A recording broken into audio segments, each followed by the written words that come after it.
Well, welcome to the 700 Club. For a year and a half, most of the media dismissed reports about Hunter Biden's laptop as a non-issue or Russian disinformation. Well, a few weeks ago, they began to acknowledge that the story is real. Many people are wondering why the sudden change. Well, one possibility, Hunter Biden could soon be indicted. Dale Hurd has more on this growing scandal. In the weeks before the 2020 presidential election, CNN was calling the Hunter Biden laptop story a manufactured scandal. The New York Times congratulated itself for not doing the story, calling it misinformation. National Public Radio said, "We don't waste our time on stories that are not really stories." The Atlantic magazine called it a right-wing media smear. And the newspaper that broke this story, the New York Post, had its Twitter account suspended. Now, suddenly, major news organizations have decided it's a story. Well, Brianna, this is a very real, very substantial investigation of potentially serious federal crimes. After also largely ignoring the story, the Washington Post now says the media faces a reckoning for suppressing accurate and relevant stories. So why are some in the media finally admitting that Hunter Biden's laptop exists? One theory is that indictments are coming. Just 3 weeks before the 2020 presidential election, the New York Post reported the discovery of an abandoned laptop belonging to Joe Biden's son Hunter. It was at a repair shop in Delaware. It contained hundreds of emails appearing to detail a multi-million-dollar influence peddling scheme by the Biden family. In one email, the big guy, believed to be a reference to Joe Biden, is mentioned as possibly getting a 10% cut on a deal with a Chinese energy firm. Other emails showed Hunter Biden introduced the then vice president to a Ukrainian energy executive, less than a year before Joe Biden pressured the Ukrainian government to fire a prosecutor who was investigating the company. An April 2015 email reads in part, "Dear Hunter, thank you for inviting me to D.C. and giving me an opportunity to meet your father and spend some time together." Another read, "Don't mention Joe being involved. It's only when you are face to face. I know you know that, but they are paranoid." Former U.S. Attorney Brett Tolman, now the executive director of Right on Crime, told us the Hunter Biden case is a prosecutor's dream, and that if Hunter's last name wasn't Biden, he would have been indicted before the 2020 election. Almost any U.S. attorney that looks at this would be looking at this as a scheme and a conspiracy, which is a standalone federal crime. Tolman says he would have immediately executed search warrants on the financial records of the Biden family, including Joe and Jill Biden. I would have secured FISA warrants, wanted to see, what we were dealing with, what kind of money is coming in to an individual that could compromise, the highest levels of our government. Joe and Hunter Biden have stated repeatedly that the then vice president had no involvement in his son's foreign business dealings. I want to get to the heart of it. Did you and your father ever discuss Ukraine? No. As I said, the only time was after a news account, and it wasn't a discussion in any way. There's no but to this. No, we never did. Your dad said, "I hope you know what you're doing." I hope you know what you're doing. I do. And I said, I do. And that was literally the end of our discussion. The major media narrative now seems to be that while the allegations against Hunter Biden are serious, none of this implicates his father. On ABC's This Week, White House Chief of Staff Ron Klain, to borrow a phrase, appeared to throw Hunter Biden under the bus. These are actions by Hunter and his brother. They're private matters. They don't involve the president, and they certainly are something that no one at the White House is involved in. Newsweek opinion editor Josh Hammer accuses some in the media and big tech of influencing the outcome of the 2020 election by spiking the story. All of this was transpiring, by the way, about 3 to 4 weeks, less than a month away from a monumental presidential election. So it seems like, to me, they're covering their butts on the one hand, while on the other hand, they're probably scared. And I think that they probably don't want Joe Biden to get impeached over this.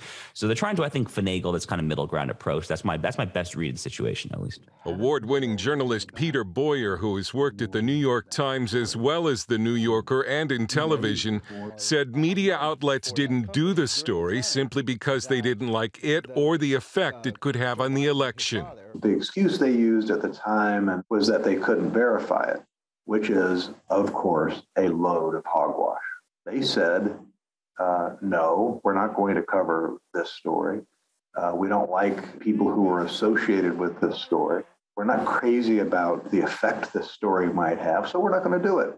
An equal or bigger scandal than what was found on Hunter Biden's laptop could be how the mainstream media refused to report it until they had to. Dale Hurd, CBN News.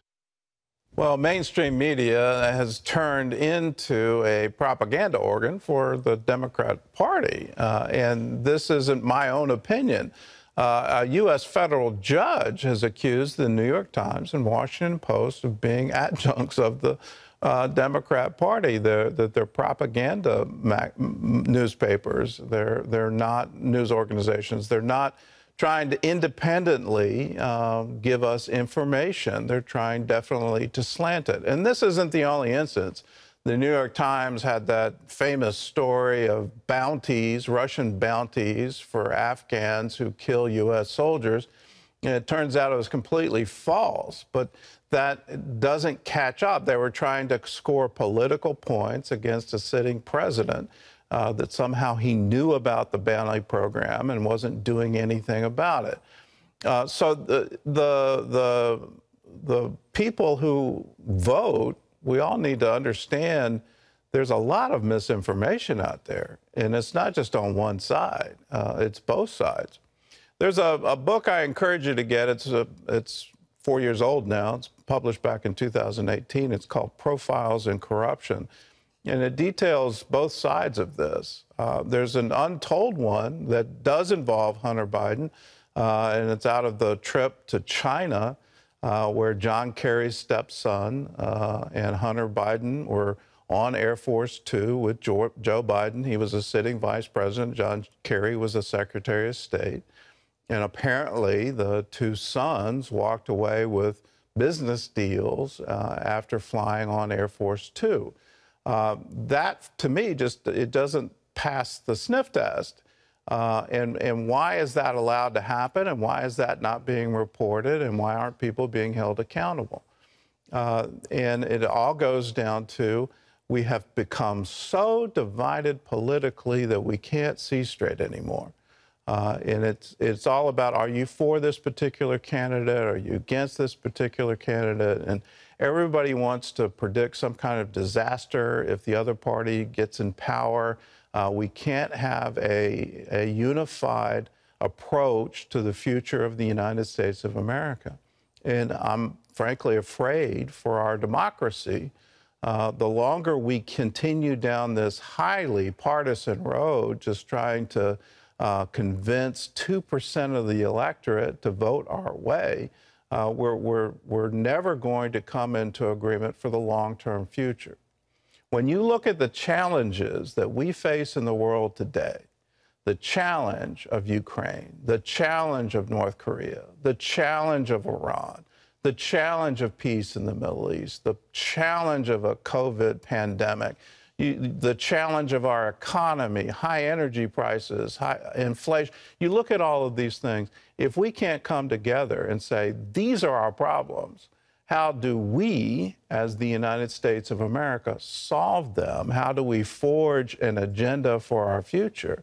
If we can't come into agreement because we're so concerned about scoring political points or covering up what is obvious wrongdoing, I don't see a future for us. So can we pray for unity? Can we be one nation under God, indivisible?